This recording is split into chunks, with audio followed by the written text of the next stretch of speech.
حکمران قومی خزانے کو اپنی عیاشیوں کے لیے استعمال کرتے ہیں۔ خبردار، اس سے پہلے کہ دیر ہو جائے عمران خان کو دعوت دیں۔ اگر خدا نخواستہ پاکستان ڈیفالٹ کر گیا تو پھر سب ہاتھ ملتے رہ جائیں گے۔ ہم مثالیں تو سری لنکا کی دے رہے ہیں، لیکن مجھے ڈر ہے کہ ملک دیوالیہ ہونے کی صورت میں ہمارے یہاں صورتحال سری لنکا سے کہیں زیادہ بدتر ہو سکتی ہے، جو نہ کسی سیاسی جماعت اور ادارے کے حق میں بہتر ہوگی اور نہ ہی اس کا سیاسی فائدہ حکومت یا اپوزیشن کو ملے گا۔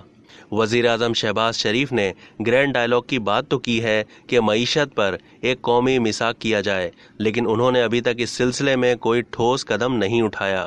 وزیر اعظم جو کوئی 10-12 جماعتوں کی اتحادی حکومت کے سربراہ ہیں، ان کو سب سے پہلے اپوزیشن یعنی عمران خان کو اس سلسلے میں دعوت دینی چاہیے۔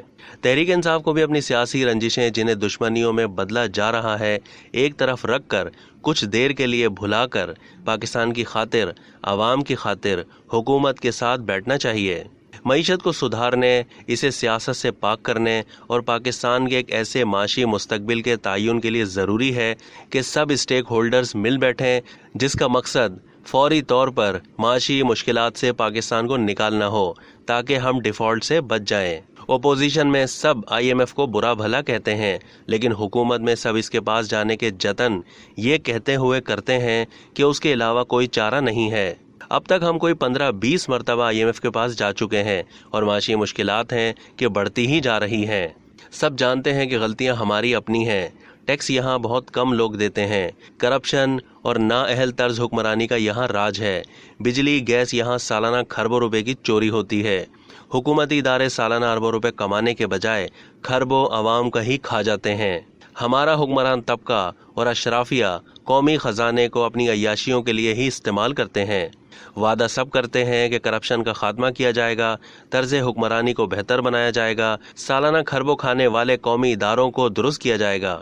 انصار عباسی نے وزیر اعظم شہباز شریف سے گلہ کیا کہ انہوں نے معیشت کے مختلف پہلوؤں کے حوالے سے کمیٹیاں اور ٹاسک فورسز بنانے کا عندیہ دیا ہے، لیکن حیرانی ہے کہ سود کے خاتمے کے لیے نہ بات کی اور نہ ہی بجٹ میں اس کا کوئی اشارہ موجود ہے، بلکہ اس سال کے بجٹ میں تقریباً کوئی 4000 ارب روپے صرف سود کی ادائیگی کے لیے مختص کیے گئے ہیں۔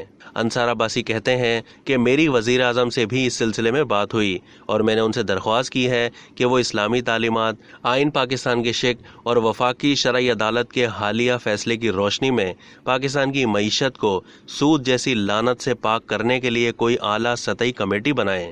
انصار عباسی نے وزیر اعظم صاحب کو تجویز دی کہ اس سلسلے میں کمیٹی مولانا تقی عثمانی صاحب کی سربراہی میں بنائی جا سکتی ہے۔ وزیر اعظم نے مجھ سے اتفاق کیا اور امید ہے کہ وہ اس پر عمل بھی کریں گے۔ میں نے وزیر اعظم کو یہ بھی بتایا کہ یہ میرا ایمان ہے کہ اگر ہم اسلامی تعلیمات کے مطابق اپنی معیشت کو سود جیسی لعنت سے پاک کرنے کے لیے قدم اٹھائیں گے تو اللہ تعالیٰ کی رحمتوں سے ہماری مشکلات میں آسانی ہوگی اور ہم خوشحال ہو جائیں گے۔ اب تک کے لیے اتنا ہی۔ مزید معلومات کے لیے ڈیلی جنگ کے YouTube چینل کو سبسکرائب کرنا نہ بھولیے اور فیس بک کے پیج کو بھی لائک کرنا نہ بھولیے۔